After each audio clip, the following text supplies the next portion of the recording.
வணக்கம். வணக்கம். தமிழக அரசு ஒரு அரசாணை வெளியிட்டிருக்கு. அதாவது டெல்லியோடைய தமிழக சிறப்பு பிரதிநிதி அவரை நியமிச்சிருக்காங்க. அவர் யாருன்னு பார்த்தோம்னா, நம்ம முதலமைச்சர் நடிச்சிருக்கக்கூடிய ஜனநாயகன் திரைப்படத்துடைய தயாரிப்பாளரா இருக்காரு. அவருடைய பெயர் வெங்கட நாராயணன் சொல்றாங்க. அது மிகப்பெரிய ஒரு சர்ச்சையா மாறி இருக்கு. ஃபர்ஸ்ட் ஆஃப் ஆல் இவர் யாரு, அந்த பதவிக்கு ஏன் அந்த அளவுக்கு முக்கியத்துவம், இது ஏன் சர்ச்சையா மாறணும்?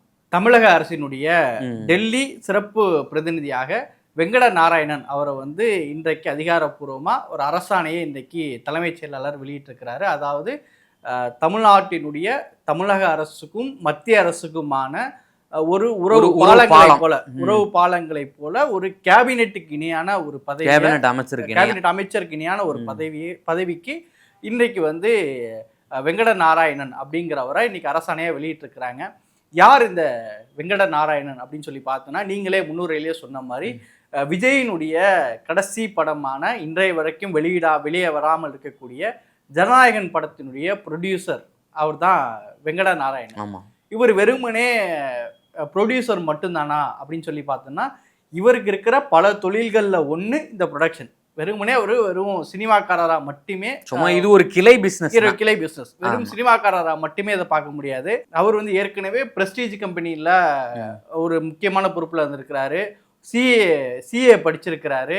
அதோடு மட்டுமல்லாமல் ஒரு கார்ப்பரேட் நிறுவனங்கள், ரியல் எஸ்டேட் நிறுவனங்கள்லாம் இருக்குல்ல, அதில் 70,000 கோடி ரூபா அளவுக்கான டர்ன் ஓவர் செய்யக்கூடிய அளவில் ஒரு பெரிய நிறுவனங்களுக்கான ஒரு இருக்கக்கூடிய ஒரு நபராக இருக்கிறாரு. இப்படி பல விஷயங்கள் அவரை பற்றி ஊடகங்களாக சொல்லப்படுறதா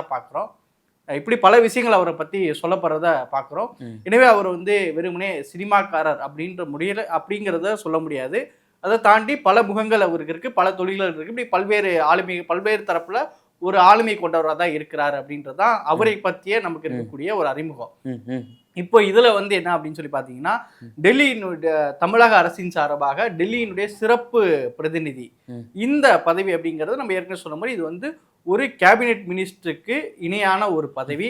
இந்த பதவிக்கு இதுவரைக்கும் தமிழக அரசுல எப்பவுமே ஒரு பார்லிமெண்ட்ல அனுபவம் வாய்ந்தவர்கள் தான் எப்பவுமே இந்த கேபினெட்ல இருப்பாங்க. ஏன்னா இந்த பதவி நான் ஏற்கனவே சொன்ன மாதிரி மத்திய அரசுடைய கொள்கை ரீதியான விஷயங்கள், தமிழ்நாட்டிலிருந்து காவேரி பிரச்சனை, எந்த பிரச்சனையா இருக்கட்டும், தமிழ்நாட்டிலிருந்து மத்திய அரசு சார்பாக எந்த ஒரு ஆலோசனை கூட்டத்துக்கோ, யாராவது பிரதமரை சந்திக்கிறதோ, அமைச்சரை சந்திக்கிறதோ, அல்லது முக்கியமான கூட்டங்கள் நடக்கக்கூடிய ஆலோசனை கூட்டங்களுக்கோ தமிழ்நாடு சார்பாக பங்கேற்கக்கூடியவராக இந்த அதிகாரி இருப்பாரு. அதோடு மட்டுமல்லாம இந்த அதிகாரி வேற யாரோ பங்கேற்றாலும், அமைச்சரோ யாரோ பங்கேற்றாலும் அவர்களும் கூட உடன் செல்லக்கூடியவராக இவங்க இருப்பாங்க. அப்படின்றதுதான் அந்த அளவுக்கு ஒரு முக்கியத்துவம் வாய்ந்த ஒரு பதவி.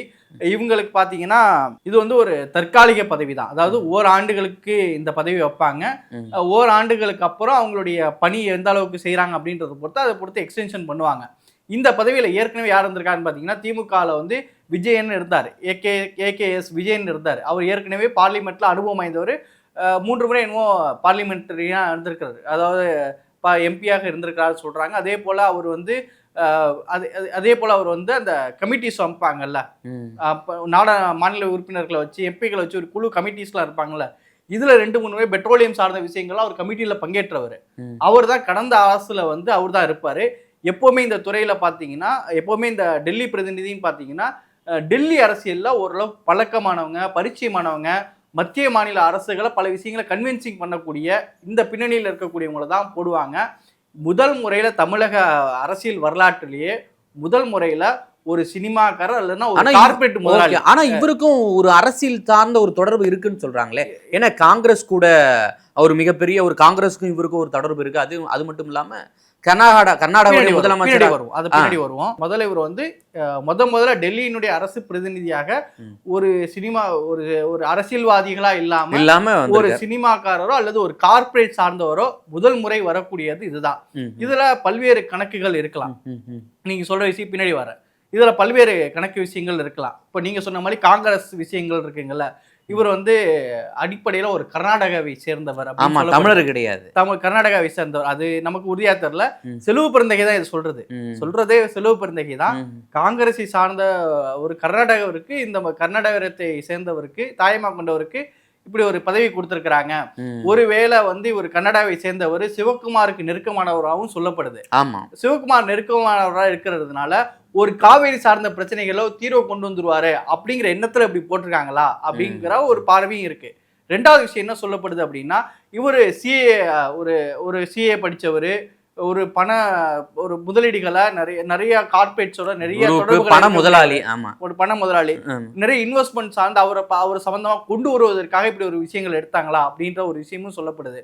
கூடுதலா என்னன்னா, இதெல்லாம் மற்ற விஷயங்கள் இருந்தாலும் முதலமைச்சர் விஜயனுடைய தனிப்பட்ட பர்சனலா இருக்கக்கூடிய தன்னுடைய பட ப்ரொடியூசரா இருக்கக்கூடிய ஒருவரை வந்து இந்த பதவியில கொண்டு வரும்போது ஒரு விமர்சனங்களுக்கு ஆகதான் செய்யும். ஏன்னா இவருக்கு இந்த பதவிக்கு என்ன மாதிரிலாம் இருக்கும், என்ன மாதிரி அம்சங்கள்லாம் இருக்கும் அப்படின்னு சொல்லி பார்த்தோம்னா, எப்படி ஒரு மினிஸ்டருக்கு இணையாக இருக்குமோ எல்லா அனைத்து சகல வசதிகளும் உண்டு. தனியா வாகனங்கள் உண்டு. அரசு சார்பா இவருக்கு வந்து அரசு உதவியாளர் கொடுப்பாங்க. தலைமைச் செயலகத்தில் இவருக்கு தனி அறை உண்டு, கேபினெட் மினிஸ்டர் போல. அதே போல தமிழ்நாடு இல்லத்திலையும் கூட இவருக்கு உண்டு. அது தமிழ்நாடு இல்லத்துல உண்டு, அது அங்கே ஒரு உதவியாளர் உண்டு.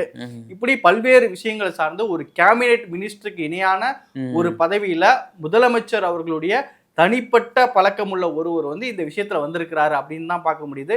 அதுல பல்வேறு விதமான அரசியல் கணக்குகள் சொல்லப்பட்டாலும் இது வந்து முதலமைச்சருடைய ஏற்கனவே வந்து இந்த பதவியை பொறுத்தவரையில டெல்லி பிரதிநிதி இந்த விஷயத்தை பொறுத்தவரை இந்த எந்த அளவுக்கு ஒரு பவர்ஃபுல்லானது அப்படின்றதெல்லாம் பார்த்தோம்னா, நம்ம அடிக்கடி இன்டர்வியூ எடுக்கக்கூடிய காந்தராஜ் அவர்களுடைய அண்ணன் ராஜாராமன் நினைக்கிற ஒரு பேரு, அவர் தான் முதல்ல தமிழ்நாடு இந்த பதவிக்கு வரும்போதுதான் எல்லாருக்குமே வந்து அறியப்பட்டவரா மாறினது. இந்த பதவி இவ்வளவு பவர்ஃபுல்லான போஸ்டிங் அதுக்கப்புறம் தான் தெரிய ஆரம்பிச்சிச்சு.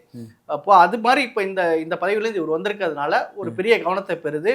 இது பெரிய சர்ச்சையாக மாறி இருக்கு. ஏன்னா வெளியிட்ட சில மணி நேரங்கள்லயே பாஜகவினுடைய தலைவராக இருக்கக்கூடிய நயினார் நாகேந்திரன் கண்டனம் தெரிவிச்சிருக்கிறாரு.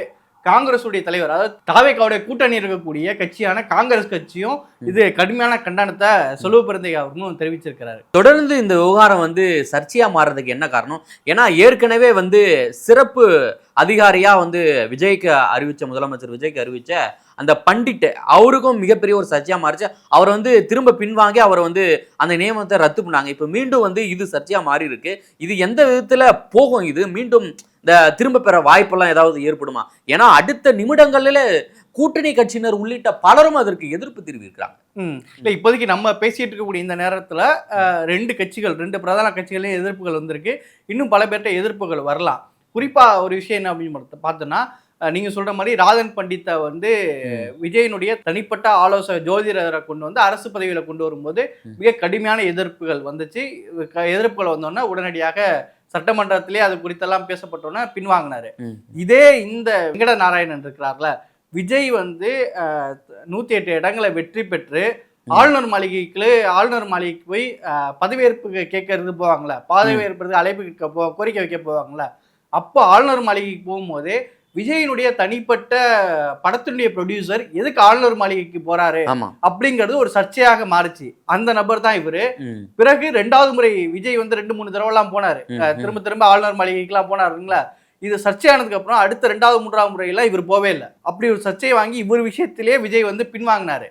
இப்ப அதுக்கு அடுத்து இப்ப இந்த விஷயத்துல இப்ப கூட்டணி கட்சிகள் எல்லாரும் ஒருத்தனா கண்டனம் தெரிவிக்க ஆரம்பிக்கிறாங்க. ஏன்னா இது இந்த பிரதிநிதிங்கிறது ஒரு முக்கியத்துவம் வாய்ந்த பிரதிநிதித்துவமா இருக்கிறதுனால ஒரு மத்திய மாநில அரசுகளுக்கு ஒரு பரிச்சயமானவரா இருக்கணும், இது கொடுத்து ஆளுமை தெரிஞ்சவரா இருக்கணும், 2 பிரச்சனைகள் ஆலோசனை கூட எல்லாத்தையும் முக்கியத்துவம் வாய்ந்தவரா இருக்கிறதுனால இதுல வந்து இது வரைக்கும் ஒரு நம்ம கூட யோசிச்சா வைகோ கூட இதுக்கு போகலாம் வாய்ப்பு இருக்காரா அப்படின்ற மாதிரிலாம் நம்மளே கூட பேசி அதுக்குதான் பொடி போட்டு இருக்காரு அப்படின்ற நம்ம பேசிக்கிட்டு இருந்தோம். இப்படி இருக்கும்போது இப்ப இவ்வளவு முக்கியத்துவம் வாய்ந்த ஒரு போஸ்டிங்ல ஒரு கார்பரேட் சார்ந்த ஒருத்தவரை, அதுவும் கர்நாடகா, அதுவும் காங்கிரஸ் சொல்றபடி பார்த்தா ஒரு கர்நாடகாவை சேர்ந்த ஒருத்தவரை, தமிழ்நாட்டுக்கும் அரசியலுக்கும் மக்களுக்கும் தொடர்பே இல்லாத ஒருத்தவரை, விஜயங்கூட படத்தினுடைய கடைசி ப்ரொடியூசர் அப்படிங்கிற ஒரு விஷயத்திலேருந்து இது வரும்போது அரசியல் ரீதியா இது வந்து பெரிய சர்ச்சைக்குள்ளதாக மாறும். விஜய் வந்து ஏற்கனவே பல விஷயங்கள் விஜய் வந்து எந்த விஷயத்துல மாட்டுவாரு, இதுல தட்டி தூக்கலாம்னு பல பேருக்கு இருக்குது. இது வந்து ஒரு ரீல்ஸ் ஆச்சு, இது வந்து படம் சார்ந்த நபர்களுக்கே முக்கியத்துவம் தருது, ம். மக்கள் பிரதிநிதிகளுக்கு அவ்வளவு எதிர்ப்பு தராதுங்கிற ஏற்கனவே பல்வேறு விமர்சனங்கள் வந்துகிட்டு இருக்குது. அந்த விமர்சனங்களுக்கு இன்னும் மிரையாக்குற மாதிரி விஜயோடைய இந்த செயல்பாடு நடந்திருக்குது. ம். இது வந்து ஒரு தற்காலிக நியமனம், ஒரு வருஷத்துக்கானது அப்படின்னாலும் ம். இது பல்வேறு கூட்டணி கட்சிகள் யாருமே அக்செப்ட் பண்ண மாட்டாங்க, எல்லாருமே எதிர்ப்பு தெரிவிப்பாங்க. ம். விஜய் இதை வந்து பின்வாங்குவாரா, என்ன நடக்க போகுது அப்படிங்கிறதையே நம்ம பார்க்க வேண்டியது இருக்கு. இன்னும் ஒரு விஷயம் சொல்றதா இருந்தா, இப்போ ஒரு புதிய ஒருத்தவரை போட்டிருக்கிறாங்க. இதுவரையும் அரசியல்வாதிகளா போட்ட ஒருத்தவங்கள ஒரு கார்பரேட் சார்ந்த ஒருத்தவரா போட்டிருக்காங்க. அவங்களுக்கு பல்வேறு கணக்குகள் இருக்கும். ஒருவேளை ஒரு வருஷம் அவருடைய செயல்பாடுகள் எப்படி இருக்க போகுது, ம். அதை வச்சு அவருடைய மதிப்பிட முடியும். ஒருவேளை அவர் வந்து ஒரு சிறந்த முறையில் இருந்தாலும் வாய்ப்புகள் இருக்கு. ம். ஆனா இன்னைக்கு அரசியல் ரீதியாக இது வந்து பெரும் பேசும் பொருளாக மாறி இருக்கு. அந்த வகையில் தான் நம்மளும் இதை வந்து மக்களுடைய கவனத்தை நம்மளும் கொண்டு போறோம். ஓகே. இந்த சர்ச்சைகளை வந்து அவர் எப்படி சமாளிக்க போறாரு? அது மட்டும் இல்லாம இந்த ஜனநாயகம் படம் வெளிவரலையே அப்படின்ற போல ஒரு ஆதங்கத்துல ஒரு சிம்பதியில ஒருவேளை ப்ரொடியூசருக்கு இந்த பதவியை கொடுத்துருக்கலாமோ? இருக்கலாம்ல. இப்ப நீங்க சொல்ற மாதிரி அப்படி ஒரு விஷயமும் இருக்கலாம். ஜனநாயக படத்தை வந்து அவர் வந்து கைமாறா ஒரு சினிமா ஆமா, நம்மளால இழப்பு ஏற்பட்டுடுச்சு, ஏற்பட்டிருக்குது அப்படின்றது கூட இருக்கலாம். ஆனா எது எப்படியாக இருந்தாலும் இன்னைக்கு கூட்டணி கட்சிகள் மத்தியில பெரிய கொந்தளிப்பு ஏற்படுத்தும். விஜயை பொறுத்தவரையும் ஒரு மக்கள் மத்தியில இதெல்லாம் பெருசா எடுபடுமா அப்படின்னா, ஒரு விஜயை நான் வந்து நம்பிட்டு இருக்கக்கூடிய, விஜயை வந்து ஒரு மாற்றம் நம்பக்கூடிய மக்கள்கிட்ட இதெல்லாம் பெரிய எஃபெக்டை ஏற்படுத்துங்கிறது எனக்கு பெருசா நம்பிக்கை இல்லை. ஆனா பொதுவா அரசியல் ரீதியா பார்க்கக்கூடியவங்க, கொஞ்சம் அரசியல் பார்வையாளராக இருக்கக்கூடியவங்கள்ட்ட இது வந்து இப்ப இல்லைனாலும் நீண்ட கால நோக்கில் இதெல்லாம் பெரிய குஷினா மாறும். எனவே இது வந்து விஜய் வந்து சமாளிப்பாரா எப்படின்னா, இப்ப அடுத்த சட்டமன்ற கூட்டத்தொடர்லாம் இந்த விஷயங்கள் பேசும் பொருளா மாறும். கண்டிப்பா. தொடர்ந்து வந்து பார்த்தோம்னா இந்த தமிழ் மீது அக்கறை உள்ள தமிழ் தேசியவாதியா இருக்கிறவங்க எல்லாம் ஓட்டு போட்டிருப்பாங்க. இன்னும் தமிழனுக்கு கிடைக்காம ஒரு கர்நாடகா போறது அப்படின்ற போல ஒரு விரக்தி வரும். போக போக அவருக்கு ஓட்டு போட்ட ரசிகர்களே அதை உணர்வாங்க. ஸோ இது மாதிரி நிறைய இது ஒரு விமர்சனங்களுக்கு ஒரு ஆளுமை பொருந்திய ஒருத்தவங்களை போடுறதுக்கு பதில் இந்த மாதிரி நபர்களை போடும்போது அந்த விமர்சனங்கள் வரும். அது தாவேகா தொண்டர்கள் மத்தியிலோ அல்லது தாவேகா மாற்ற நம்புறவங்கள்ட்ட இது பெருசா ஈடுபடாது. ஆனால் அரசியலா பார்க்கக்கூடிய இடத்துல இது தமிழக வெற்றி கழகத்துக்கு அரசியல் ரீதியா இது பெரிய சலசலப்பை ஏற்படுத்தும். விஜய் இந்த மாதிரி விஷயங்களை எப்படி சமாளிப்பார்? அவர் உடனே அடுத்த டைவர்ஷன், நீங்க திமுக ஆட்சியில் இந்த மாதிரி யாரோ போட்டிங்க வந்தீங்க, அவர் ஊழல், இந்த மாதிரி ஏதாவது ஒரு விஷயங்களை ஓடி சமாளிப்பாங்க. என்ன நடக்க போகுதுங்கிறத நம்மளும் பொறுத்து வந்து பார்க்கலாம். பார்ப்போம், தொடர்ந்து பார்ப்போம் என்ன நடக்க போகுதுன்றதை நம்ம தொடர்ந்து பார்ப்போம். மீண்டும் மற்றொரு பதிவில் சந்திப்போம். நன்றிண்ணே.